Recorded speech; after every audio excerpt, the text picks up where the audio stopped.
Hey, it is time for Author's Purpose, Day 1. So this is Unit 8, Week 1, and Day 1. And with Week 1, we'll be focusing on Author's Purpose. Our learning targets today, you will evaluate the author's purpose based on illustrations. Like every lesson in benchmark literacy that we've seen, every unit, we start off with some sort of image. Just a sole image with maybe just a heading, and then each day we add something to it. Generally, some writing, and then eventually to more and more writing. So we should be used to the pattern by now. We will identify clues that reveal an author's purpose. We will summarize and synthesize to understand an illustration with text. And then we'll use academic sentence frames to discuss strategies. And the sentence frames are on page 1 of your handout already, so we will be looking at those.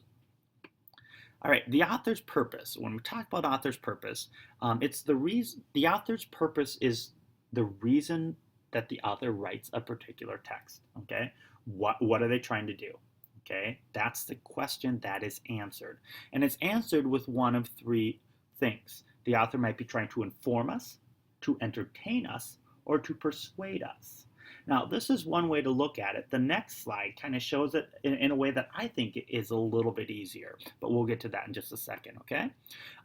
Clues to an author's purpose include content, word choice, style, and illustrations. So when we think about it, when we recognize the author's purpose, okay, it's going to help the reader understand why the author chooses certain words or has a style or chooses different illustrations, okay?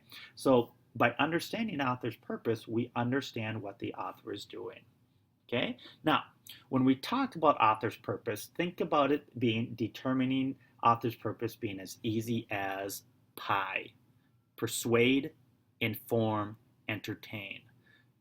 The author persuade. The author tries to get you to do something or believe what he or she is saying. Maybe the author is trying to inform. The author gives you information about a topic, or perhaps the author is trying to entertain. The author tells us a story that we will enjoy. Persuade, inform, entertain. Author's purpose is as easy as pie. It's time to play Intent or Eject, the game that challenges you to guess an author's intent. Guess right, or you're gone. Here's your host, Melanie Youngblood. Hello, everyone, and welcome to Intent or Eject. Cindy, this one is for you. Tell us the intent the writer of this passage has.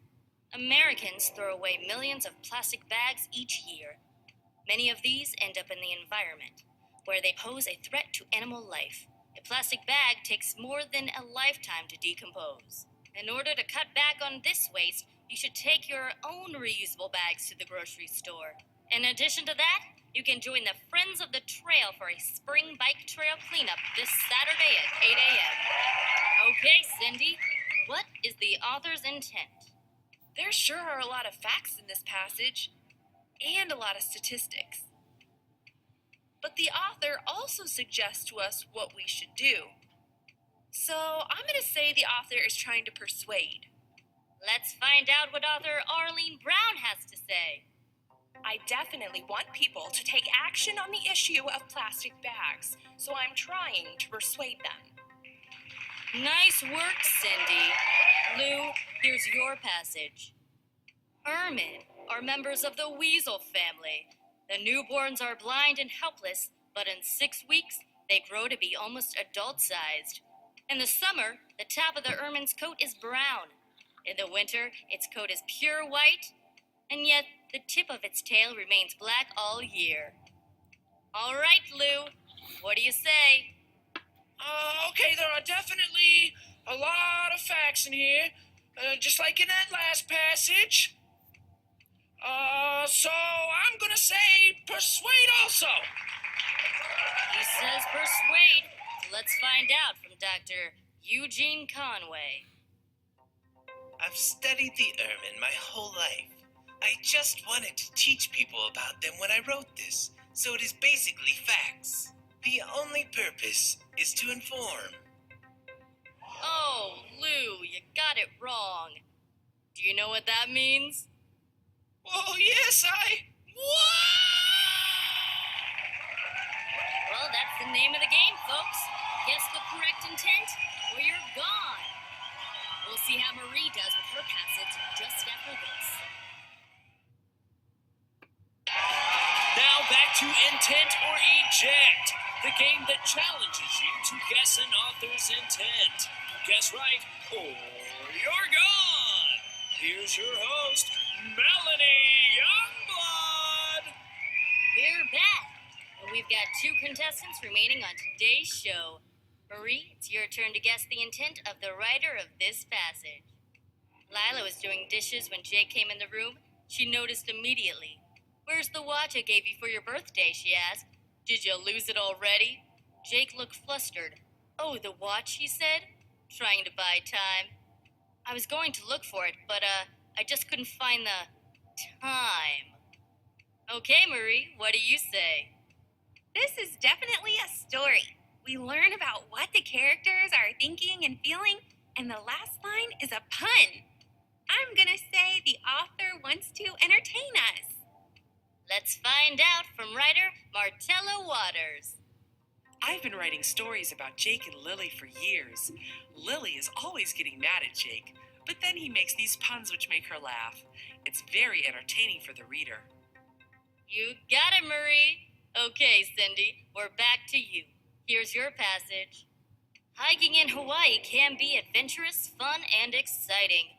There are trails for beginners up through expert hikers, and the beautiful weather means every day is a great day for a hike. You must check out the great vacation specials available right now in Hawaii. Come for a hike and stay a while. Wow, I never realized Hawaii is a great place to hike. I really enjoy hiking too, so I will say the writer is trying to entertain us. She says entertain. Let's hear from author Leilani K and find out. This passage is just to let people know about the amazing hiking trails in Hawaii and hopefully to persuade them to visit. That's why I mentioned the great deals on vacations. Oh, usually when an author is trying to entertain you, they may tell a story or appeal to your imagination. So, sorry, Cindy. Do you know what this means? No, please, no! And that means Marie is today's big winner. Marie, we'll see you again in the Tournament of Champions. The rest of you, tune in next time as 3 more contestants get strapped in to play Intent or Eject. I think I need chairs like that. If people get things wrong, I can just zoom them out of the classroom. That'd be kind of cool. All right. So just to kind of reiterate kind of what was said. When I give you information about Australia, my purpose is to inform. When I read a mystery story, my purpose is to entertain. When I encourage you to volunteer, my purpose is to persuade you to do something. Writers have these purposes too. Good readers know how to identify the author's purpose in fiction and nonfiction texts, and we're going to practice identifying the right author's purpose this week. So let's start off with this, okay? When I look at this poster, the first thing I need to figure out is what it is trying to show me. One way to do that is by identifying the most important information on the poster. Then I summarize or put in my own words what is happening in the poster. Thinking about my own experiences or synthesizing helps me understand the information even better. Let me show you how I do it. So, the title of this poster is Hockey is My Game. I know that hockey is a sport played on ice. Players push a disc with a stick that is flat on one end. The purpose of the game is to push the disc, called a puck, into the opponent's goal. I also know that the hockey players skate on the ice instead of running. This poster shows a hockey player zooming along on skates, pushing the puck before him. He keeps his eyes on the puck even though he is skating quite fast. This illustration helps me understand that hockey players must be able to skate with both speed and control. They must have excellent eye-hand coordination. The small picture shows how his skate has made a groove in the ice. This illustration helps me understand how the skater stays upright. The pictures provide a lot of information about playing hockey. Describing the illustrations in my own words help me understand the author's purpose better. Okay? So, what is the author's purpose? Why don't you look at this poster, okay, and figure out what you think it is. When you are done, why don't you jot some notes onto your page, and then when you're done, restart the video and we'll check and see.